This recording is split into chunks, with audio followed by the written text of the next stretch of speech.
Good morning, good afternoon, wherever you are in the world right now. It's Louisa Tanner-Munson, and I'm joined once again with the lovely, lovely Rick Pursell. Rick, how are you today? Doing extremely well. It's a gorgeous sunny day here in Bali. I've been up since 3:30, went out daybreak into the garden, spent 4.5 hours gardening with Lita, my wife, Yeah. and joined by our twin girls who are 12. We usually have to surgically remove them from their iPads or their bedroom, but they willingly came and joined us and pulled some weeds and planted some new seeds, and it was fun. It was real fun. So what, you all got up at 3:30 to do that, or was that? No, I got up at 3:30. I wanted to review a course that I was on last night of where there was some extraordinary channeling, and I had asked a question to be answered, and I wanted to go back and revisit it again. So I woke up spontaneously at 3:30. I said, well, I'm awake now. I'll listen to it. And then it started to become daybreak. So I thought, well, I'm up now, so might as well get out in the garden. So that's made my day so far. It's been lovely. And you managed to get your daughters up at crazy o'clock? No, not crazy o'clock. More like maybe 9 o'clock. That's still fairly good. Yeah, Well, almost teenagers. Yeah, they're teenagers, but they're 12 going on 17. Yeah, I've got a 6-year-old, a 5-year-old like that. Yes, yeah. So, today's theme is trusting your heart and intuition. And I loved that you suggested that, because as I said in a message to you yesterday, I got a bit of trolling, and whenever it's a strange one, even though I do trust myself. I know, I really know that my intuition, like when I get an intuition, I get a very strong feeling inside, and I know that to be my truth. It's almost like nothing can shake me. But then something does shake me. I'm always reviewing, like, if somebody challenges me, I'm always reviewing, well, hang on, did I make a mistake? And most of the time I come back, but it's kind of worrying that I have those moments of being rocked and doubting myself. So I thought that was a perfect theme. What made you want to choose that as a theme for today's talk? Just intuitively tuning into your situation. So let's introduce this topic. It's amazing. First things first, women appear to be downloaded with much more intuition than men. Why? Because when they're nursing those wee babes, that little child, very small child, cannot tell you, Mum, I'm hot, I'm cold, I'm hungry, I'm tired, I'm dirty. Oh no, where have you gone? Oh dear. It looks like we've got this whole Balinese. What if? Oh, there you are, you're back. You just disappeared on me. And yet, having raised 3 daughters, and particularly with the twins, this was 12 years ago. Yeah. I'm looking at what's the situation? Oh, I think it's this, and my wife would say, no, it's this, and she'd be right every time. So, as a male, one should know when to shut up and allow the intuition to flow freely. It was a good lesson.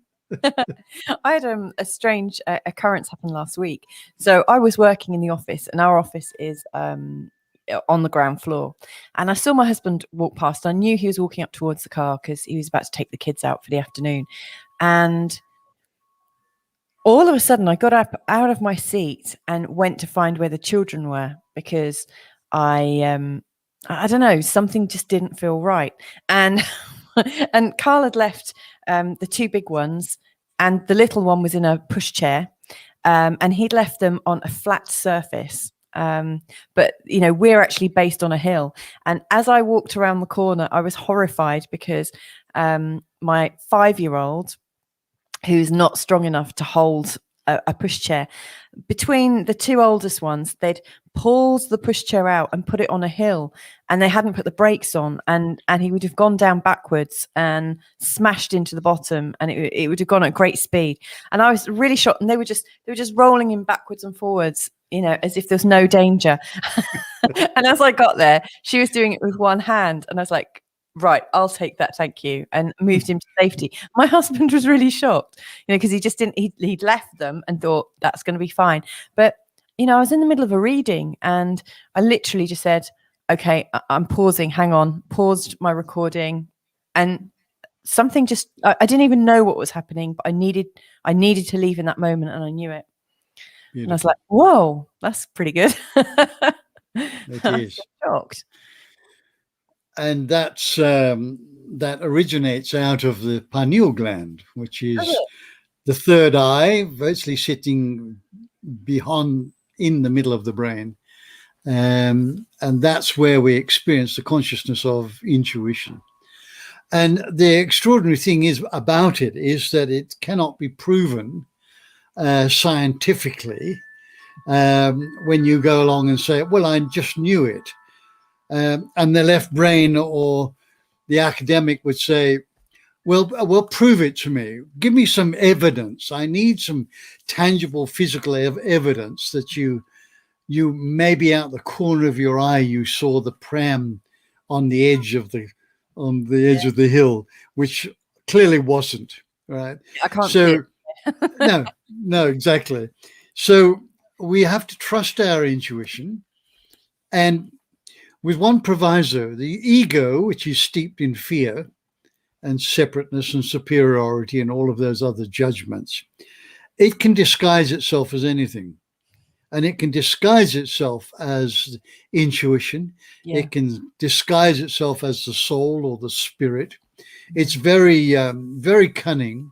And so we have to sort out what is our intuition and learn to trust it, and discard the voice of the ego, which is usually louder and much lower vibrational frequency. When we just know something, there's an upliftment that goes along with it. Wow, I got that. Particularly good for spotting police radar cameras across over the hill. Over the hill. There you go. Oh, I need to slow down. Go over the rise of the hill. Sure enough, there's the radar guns pointing at you. So this is a facility that we all have. And it can be trained, and we can begin to really trust it by every time you get even the smallest intuitive hit, like, oh, I knew that, or I thought something like that was going to happen. Just make sure that we validate ourselves, make sure we acknowledge it. Well, good work. I got that. We don't have to go around thumping our chest, telling the whole world, but just quietly, humbly think, oh, good. That's my intuition. I'm glad I trusted it. Yeah. And then the more you trust it and believe in it, the more it will flow to you. And we can use it. These days, my whole life is guided by my heart and my intuition. Nothing else. I can put structure into it from the left hemisphere of the brain once I know which direction I'm going. But those two components give me the guidance I'm looking for, and it's about trusting it. Wow. So how did you know you wanted to train your intuition and heart in the first place? Because presumably you've been working at it. I mean, from what I know about you, I think you're a deeply intuitive person anyway. I imagine that you've always been like that, but is that true? I think I did come downloaded with that. I hold what is called the indigo energy. And also, because I was a loner and deeply immersed in nature as a child, up until 11, I lived on a remote farm in the Midlands. And two of my brothers had friends. They would play around with. They're older than me, so I was the always left out. But I had my faithful whippet dog, and we would go off into the fields, along the canals, through the woods. It was very safe in those days. And being so deeply connected to nature, and in being the intrepid hunter, not that I hunted anything or killed anything, but I could make out we were hunting a pheasant or a rabbit or whatever with my dog. And I think that connection to nature really enhanced my intuition at a very early age. Yeah. Because when you're in tune with nature, you intuitively know the flow of nature and how it works and what transpires. You get an idea. There's something here. There's something in these ferns. I know that. Or there should be some blackberries around here. I know that roughly where they might grow, but there's something here, and just be guided there. And my mum, my beautiful mum, would let me go out all day, knowing that I would find some blackberries or a hazelnut here or there, or some piece of fruit, and I would come home when I was hungry. Sometimes it was around about. I wasn't allowed really to go out late at night unless we were together. But on my own, she knew around about tea time, about 5 o'clock, I would rock up, muddied, with a big grin on my face, and the dog would wolf down its food and lay next to the fire. They sound like really happy memories. Gorgeous memories. Yeah. I mean, one thing that I've noticed is I never feel alone when I'm alone in nature. If I feel alone, it's usually when I'm with people rather than when I'm with nature. When I'm in nature, it just feels like you're contained. There are times when I don't feel safe, and I definitely don't feel alone.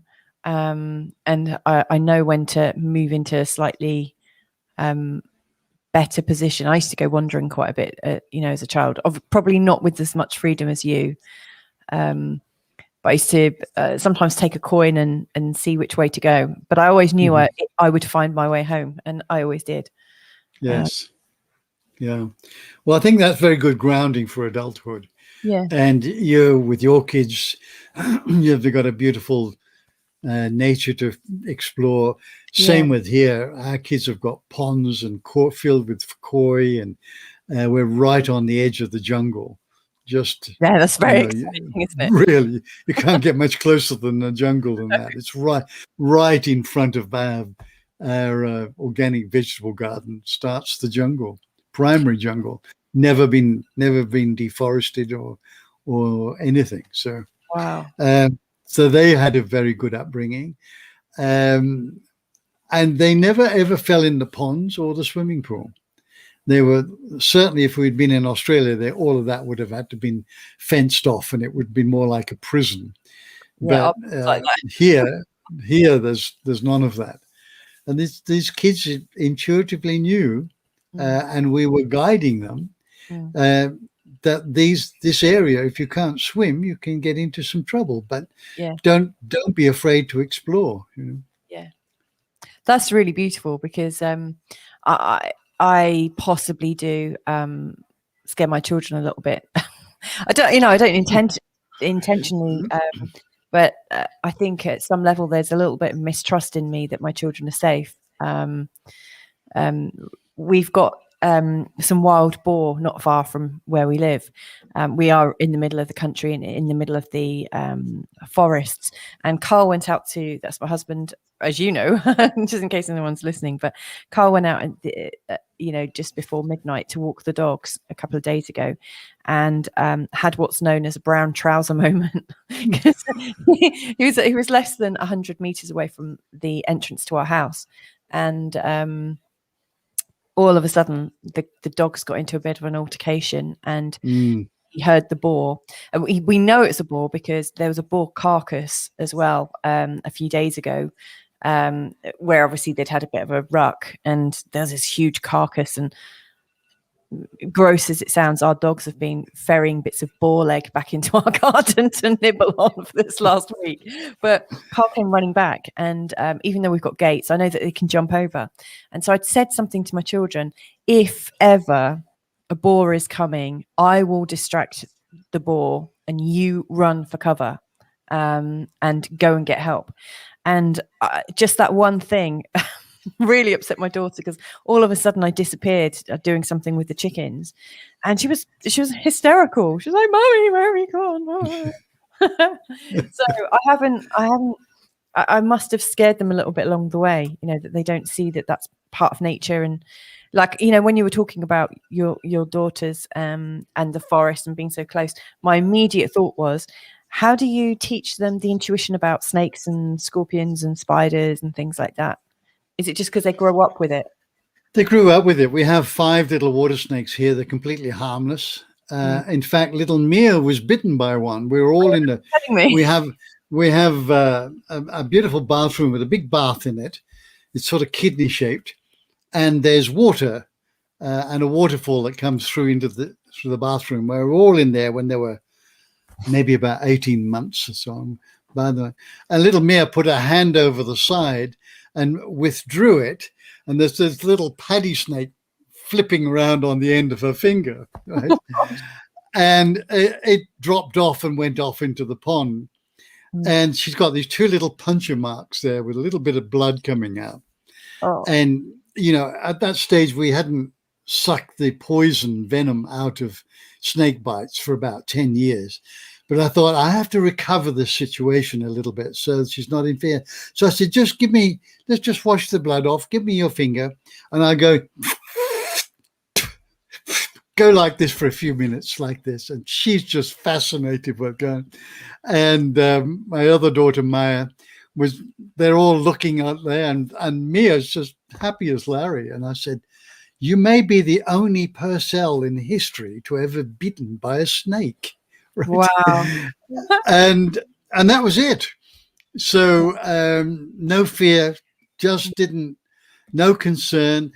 Immediately afterwards, I went and Googled and made sure that it wasn't a poisonous snake. Right? Yes, because I'm not a specialist on snakes. Yeah. And we have 5 of them here, and every time we see them, anybody who sees them, come and have a look at this. And I often pick up the snake skins say, and use the analogy. This is like when you die, the snake puts itself in a rock, the tail, and pulls itself out, and it's new. This is what it's like when you get rid of these bodies when you die. Is that how they do it? They get themselves underneath the rock and pull themselves through. Well, they lock it into a little crack in the rock and then just pull out, and it leaves the skin there. And they're all over the place. Right? Well, I always pick them up and we I love the whole idea. Because we're so rural, there are quite a few snakes here. None of them are particularly fatal. Nothing like what you might have in Indonesia. You might get a reaction, but if you're strong and healthy, you'll be okay. Yeah, exactly. So coming to using the heart. It sounds like I need a masterclass. A bit of a what? My internet. There it is. It's back. That's weird. That's unusual, isn't it? Sorry, I missed that. We temporarily froze. What was unusual about your interest? Both did. We both froze at the same time. Really? I was saying it sounds like I need a masterclass in trusting in life a little bit more.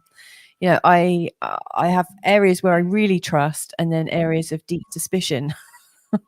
I wonder how you identify that and what you do when that happens. What would you recommend?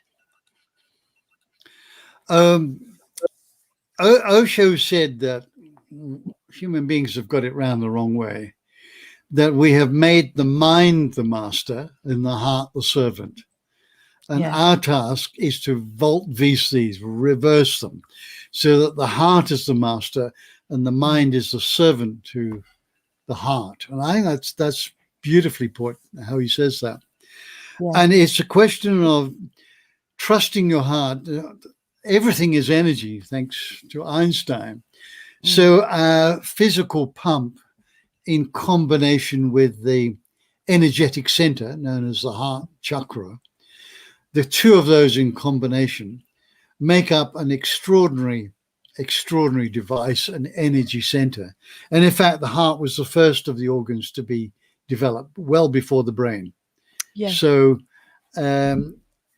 and yet our education system has been tended to be more left hemisphere at the expense of the creative right hemisphere, which sees the bigger picture. So we need to balance this left and right education up. And there's many alternative schoolings now that are doing that. And homeschooling is a really, really good opportunity to give your children both the sides of the brain as a learning tools. And then because the right hemisphere sees the bigger picture and it's tied into the intuition, we can teach our children when they're very young to be, was there something you thought about just before this happened? Oh yeah, I thought maybe I shouldn't do this, or I shouldn't go there. Good. That's your intuition speaking. Listen to that. Right? So it's a question of, although the pineal gland is in the head, the mind and all the content of the mind is considered to be, it's obviously not in the head because it's in nowhere, but we sense that it comes from the head. So a hero's journey from the head to the heart, and trusting our heart that it will guide us to where we need to be, to the right people, the right circumstances, the right places. But that's a question of learning to trust and be guiding. And sometimes, because of the ego can camouflage itself, we do fall over now and again and think, well, I can't trust my intuition anymore, and then stop trusting it. So is everything okay there? I heard an awful shriek. That would be Mia, who is about a foot taller than Maya now. Oh, really? And can run a lot faster. She's the last born. They chase each other, and Maya screams and yells that she's about to get caught. No danger. Yeah, we've got. Well, I was just imagining a snake hanging off a thing. Sorry, I don't want to bring that about.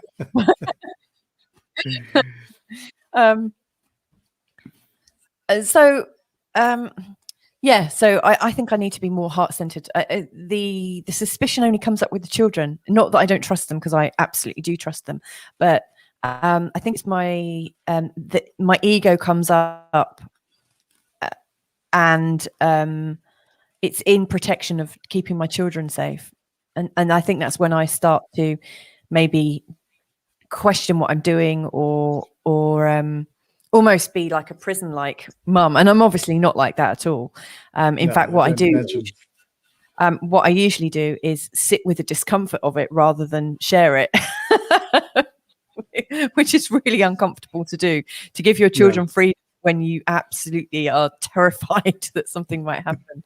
But I think, as parents, we must take responsibility for protecting our children from danger. And keep them as safe as we can.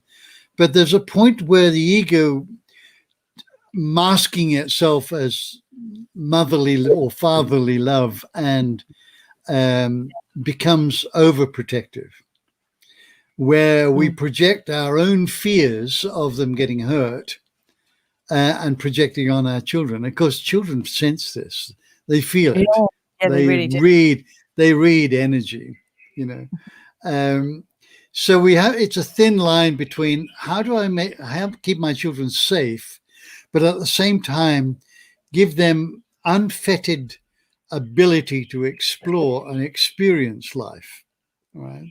And so there has to be some boundaries there. Certainly has to be some boundaries, but as long as it's coming from a very genuine heart space and not from the ego's fear being projected, then the child will not sense your fear. They'll sense that, okay, I'm listening to mum or dad because there's a boundary there. And we can logically tell them, no, you can't swim. The water is too deep here, and you haven't learned to swim yet. So best not go, on the deep end. Right? And we also have to recognize that every one of us has our own personal journey. And rarely do two people have exactly, in fact, nobody has exactly the same journey, even our twins, right? They are an hour difference in age, yet they're like chalk and cheese. So do we know what is in store for our children? That they might fall down and break a leg, that they might get injured or even killed, right? We don't know what that life path, what that life journey, and what that life purpose is. So we have to give them a certain amount of freedom and recognize make as best as possible, guide them to make responsible choices and conscious choices, remind them to be very mindful. This morning I had to remind my daughter, because there is a walkway along an organic path here, and it's elevated. I said, just go along there, but just be mindful. Just don't be fearful, but just be mindful, right? And just reminding them all the time, coming directly from the heart, but no fear involved. And sometimes we worry about what people would think. Oh, you're a lousy parent. How could you let your kid fall off their bike and break their leg? Right? What sort of parent are you? Well, every one of us is doing the best we can with what we've got. And every one of us is that parent as well. We've all done dumb stuff without meaning to. Exactly. So, the question to ask ourselves is, would I like somebody dictating my every move? And they're coming from a place of fear? It would drive me crazy. Right? I'm totally against it would be with our kids to a certain degree, because they don't have the logical component of danger necessarily, and they have to be shown and told, and they might think, oh, I just want to get on with it, right? I want to stand, says the little boy with the Superman cape on. I want to jump off the chicken coop and see if I can fly. Why do you do that? Put a trampoline underneath it, or what? Or mattress? So we do have a responsibility to keep our kids as safe as possible, but we can't wrap them in cotton wool and watch their every move. That's going to drive us crazy. It's exhausting. It really is. Really like is. Whenever we go to public places, I dress my children in really bright clothes, and I don't know if they've cottoned onto it yet, but I dress them in such a way that they're easily recognizable if anything was to happen. So especially at festivals and things, like bright yellow boots and a big hat or whatever. Well, we dress ours in prison garb with arrows and stripes and splattered with chicken blood. Everybody moves away from them. No trouble finding them in a crowd. Okay, point taken. No, we are. It's interesting because in Bali we're very safe. The doors are open. Our place 24 hours a day, every day of the year. There's never been a threat in the 14 years that we've never been threatened. And yet, when we went to Europe some years ago, we're in Stockholm, we're in Milan. We just had to tell the kids, look, you're not used to city life, right? And it's very easy to dash off into a shop and see something you like, and not easy to find you. So we just tug us if you want us to go in there, but don't don't leave our side, you know. And that was totally alien to all of us. Yeah. Actually, what I like about being in Portugal is you see a lot of children holding hands with their parents, you know, even when they're a little bit older. And so since we've moved over, like when we do go out, we just all hold hands anyway. Yes, yes. Until it's, you know, cool that they can have a little run and a play. And there's so many little areas where they can play. We've got gates around where we live. And one day somebody left the gate open, and my 2-year-old thought he'd seen his older brother leave the gate, and so he just wandered off out. And like I say, there's a wild boar just down the road. But what's worse actually is the fact that we back onto forests and also orchards, and we're on a ridge, and also as you come to the end of our drive, you can go in multiple directions. And it was just because our daughter had seen him wander off, and she came and got us and said, Mummy, he's gone. And so we were able to get him really quickly. He'd already wandered off about maybe 75 meters away from home. And if my daughter hadn't seen it, he could have been lost. And then a week later, a little boy who was the same age as my little one went missing for 36 hours. Just wandered off the farm that he was living in, went wandering with his dog. And the dog was found a good 12 hours before the little boy was found. And Wow. Oh my goodness. I was like praying this little fella would be found, and he was found, and he was safe. Yes. And he'd made his way through brambles, thickets, forest. He'd also made his way through a small river. Oh, a budding adventurer. He was remarkable. And the Portuguese Marines have offered him a career when he's older, because they were very impressed that he managed to do that. I mean, because exposure as well. I mean, you know, in those 36 hours, there was a really strong sunshine, and then also a very strong, chilly, windy rain, you know, like 12 hours later. So he went through all weathers and survived it, like with no food or drink. Incredible little chap. Amazing. Yeah, we should trust maybe a bit more. You know, they do know their own minds even at 2, don't they? But yikes. Yeah. I know what you mean, because if they're used to one environment, then going to another is kind of, you know, overwhelming. Yes. Sorry. Yes. So this is kind of more about conscious parenting, isn't it? And I guess conscious parenting does fit in with trusting your heart and intuition. It does. It does. We really need to teach our children to trust their heart and to come from that place, because around about 18 months to 2 years, that's when the ego starts to develop. So there is a movement away from this pure, unfettered love to a place where there's more duality. And then there is this superiority that creeps in as they get a little bit older, learnt conditioned fears from their parents, and so on. So as early as possible, if we can keep our kids heart-centered and coming from that place, then they'll be much better, well-equipped to be able to deal with life when there are real life conflicts going on in relationships and at work and places like that, because that's the only place that we can truly resolve conflict is from the heart. And if we've not demonstrated, if we haven't been good role models as parents, and we've been very intellectual about leading our life, then these children are going to virtually follow the footsteps. That's the role modeling that they've seen.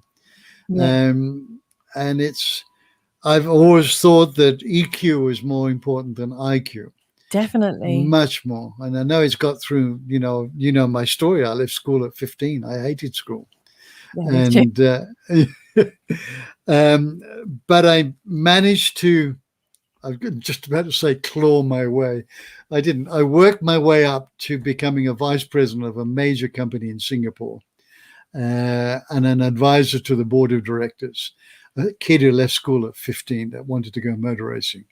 So, and what got me through was emotional intelligence, dealing with my own emotions and the emotions of other people. And that's a very heart-centered way of teaching our children. Yeah. And that's just reminded me of something that one of my old bosses said to me before, when I was interviewing for a job.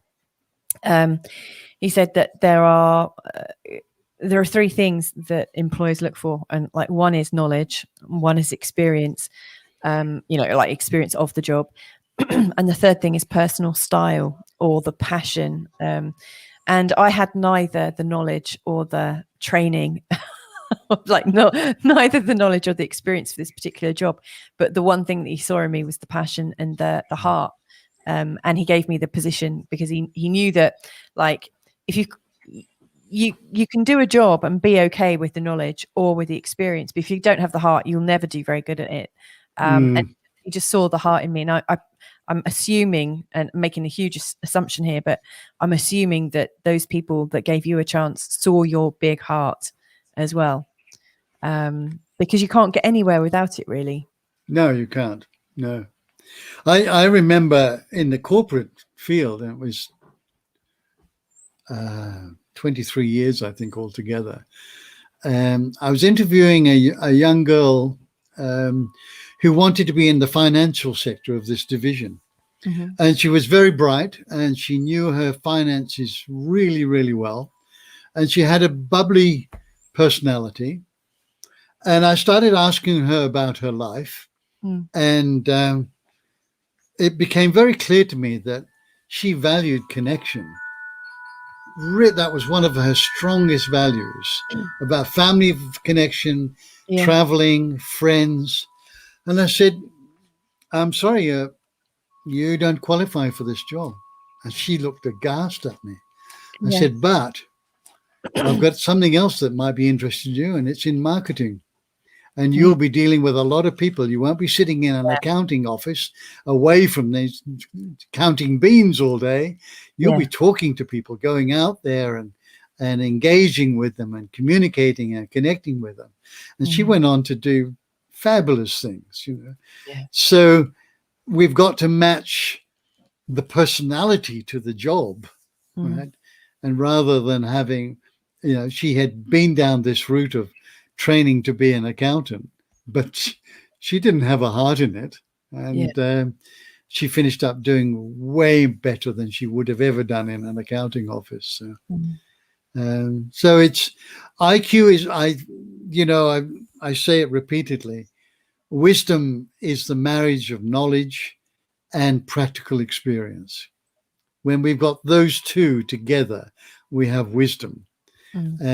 So knowledge is vital to our persona. It's easy and important that we need to know about things and learn about things and be worldly and informed. Right? But we also need to get out there and roll our sleeves up and have some practical experience before we get any wisdom. And that leads us back to the heart, right? What are the key components in our hearts that we could take away with us as a takeaway? You're saying, well, this bald guy says, you got to live in your heart. What does that mean? Right? Well, it appears that there are 6 heart virtues or values, right? And every time we extol one of those, we practice one of those on ourselves or other people, then it is an act of love. And what was it? Neil Donald Walsh said, whenever he was flummoxed at something, he would say, what would love do now? Oh, yeah. I remember that? Yeah. And where's the only place that can come from? It comes from the heart. Yeah. So the 6 heart virtues, The first one is appreciation. And gratitude and appreciation are pretty well the same interchangeable word. All right? So when we are being grateful and appreciative of what we have, and having a job, having food in our belly, having a roof over our head, having some transport or access to transport, and whatever life we have, if we can show gratitude and appreciation, that field that is going out there attracts more of that stuff that you can be grateful and appreciative for, because it's coming from your heart. Yeah. Right? The opposite is being miserable and ungrateful. And that can lead to a very uncomfortable life. Definitely. The second one is compassion.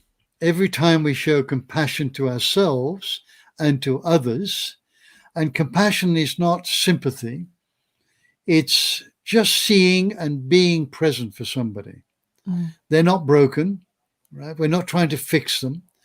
We just see them and hold space for them. That's true compassion. Right? The third one is understanding. If we can understand ourselves, where did I come from? What is my purpose in life?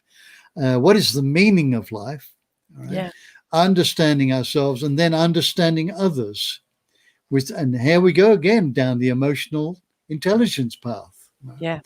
So understanding ourselves and others is an act of love.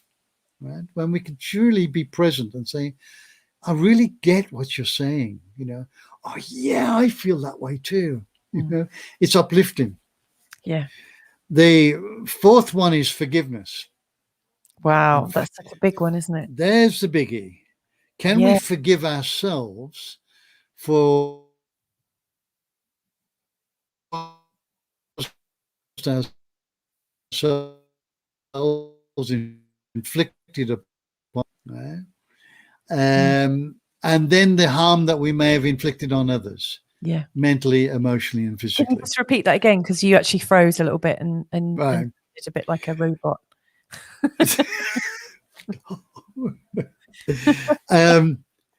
So forgiving ourselves for any harm that we might have created physically, emotionally, and mentally. Yeah. And then any harm that we may have created upon someone else, physically, mentally, and emotionally. Yeah.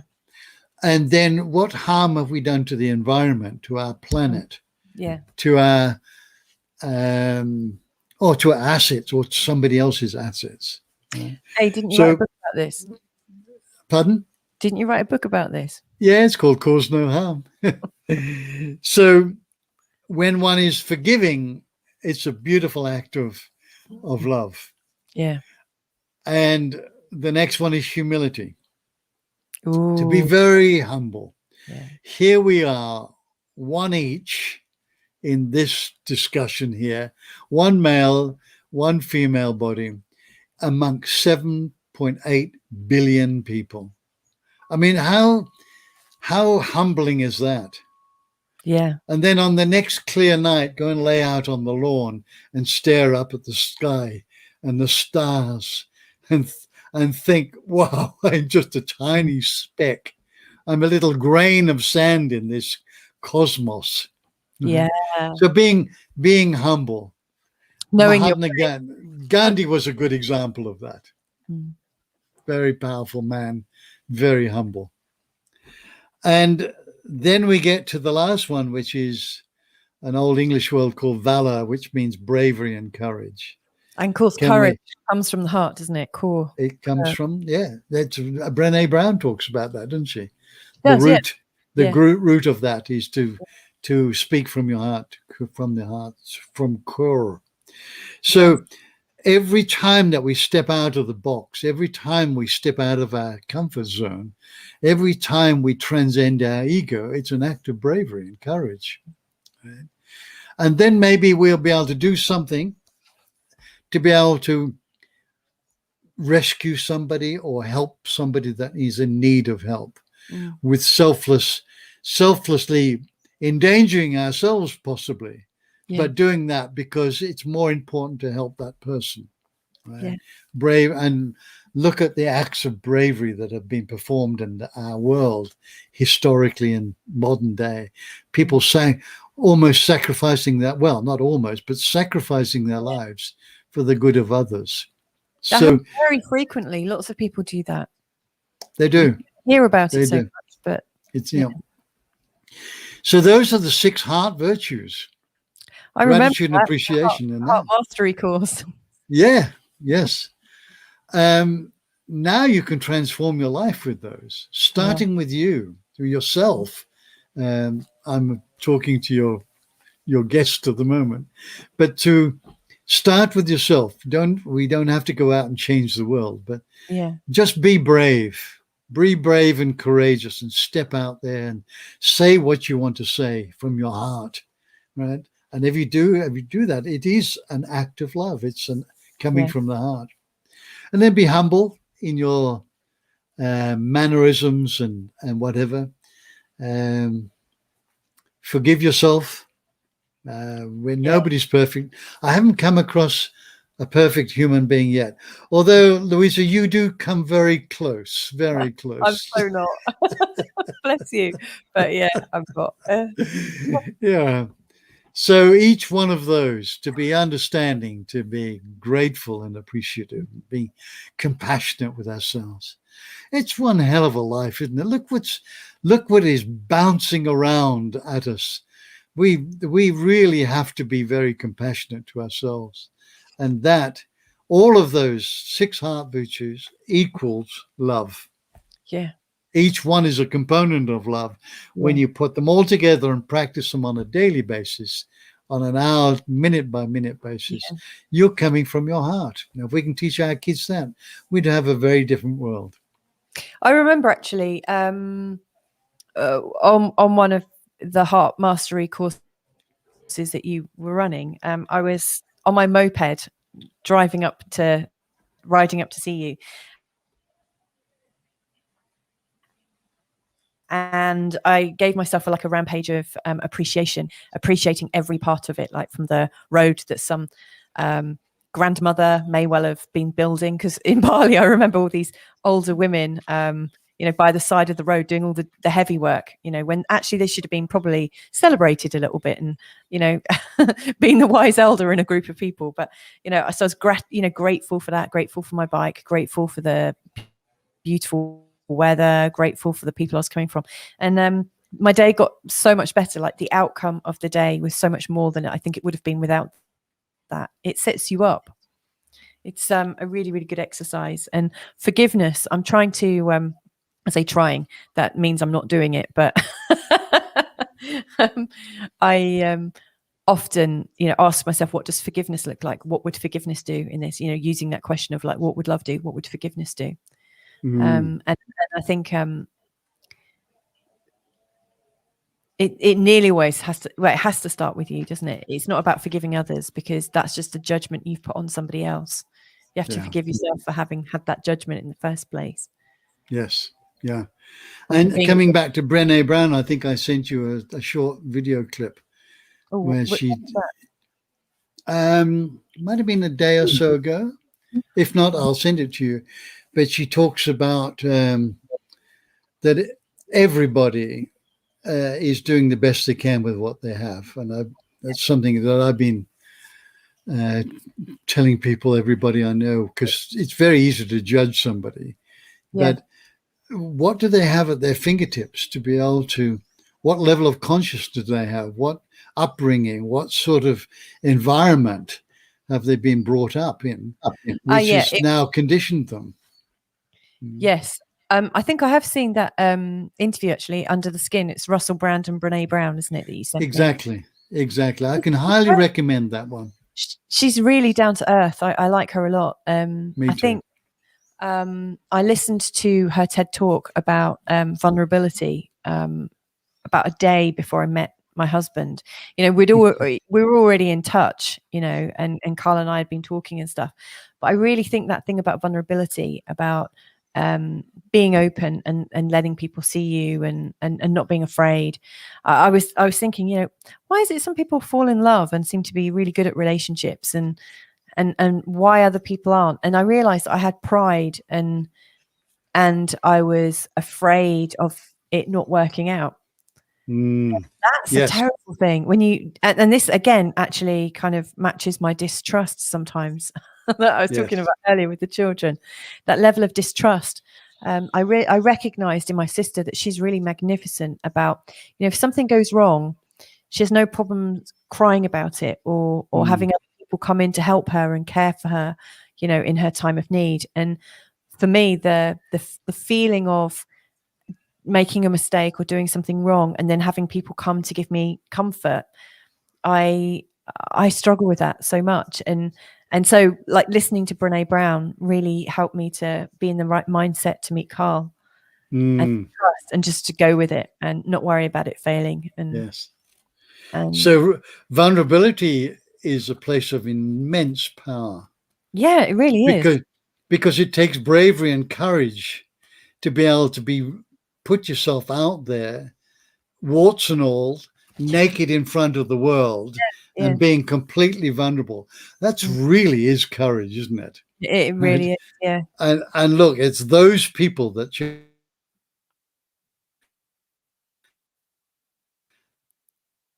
they're the I think he's saying it's ones those that people that change the world. Let's find out. have You completely for me there. been the big game changers that have We lost you there, Rick. Themselves out there, become vulnerable.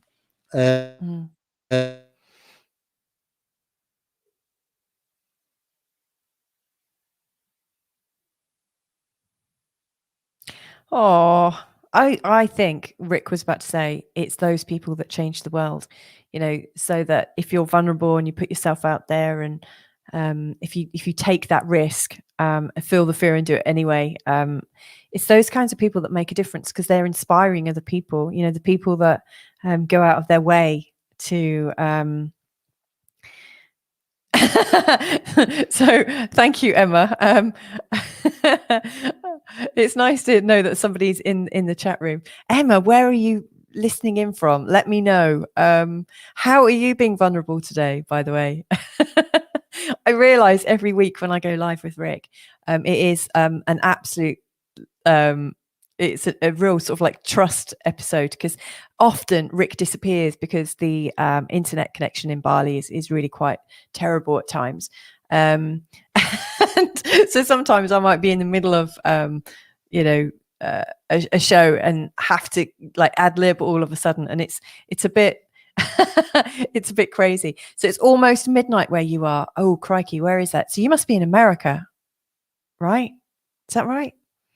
Well, welcome. It's nice to have you listening in. Yeah, so I don't know about how I'm going to be vulnerable today. This is my big share, I guess. I'm living in a situation where I don't. Oh, here he comes. Hang on. Hello, you're back.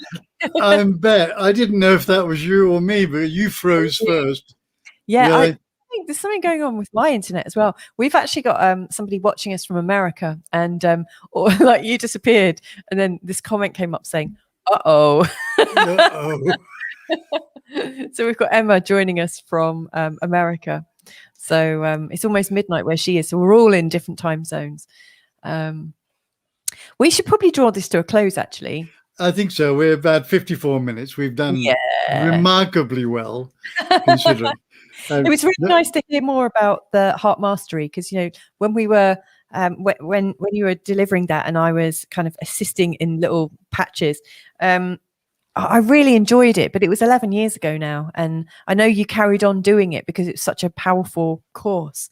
So just to kind of recap, it's gratitude and appreciation, because I wrote them down, so I know that. Good. Passion, which I seem to recall when you were talking about compassion 11 years ago, you were saying it's kind of like you've got the passion part of the word and the like it's like passion with, it's like having, it's like an active emotion. Is that right? I don't know if you heard that. Never mind. I'll just recap.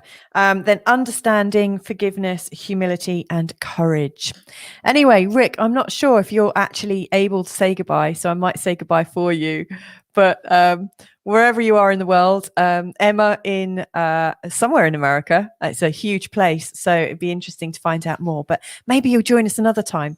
But anyway, from Rick and I, are you able to say goodbye, Rick? I am indeed. Thank you for your patience. If you're in the UK and you ever come to, or Europe, if you come to Bali, I just remind you that you need to put your clocks forward 7 or 8 hours, and then back 20 years. Oh, bless you. Oh, yes, that does ring a bell. But beautiful, I love that. Right, but so we will catch up. We will catch up. yeah, okay, robot in Bali. Anyway, I'm gonna see if I can get the old outro to work. Let's see if I can do this. So anyway, thanks for joining us. Take care and see you next time. Bye for now. Bye-bye.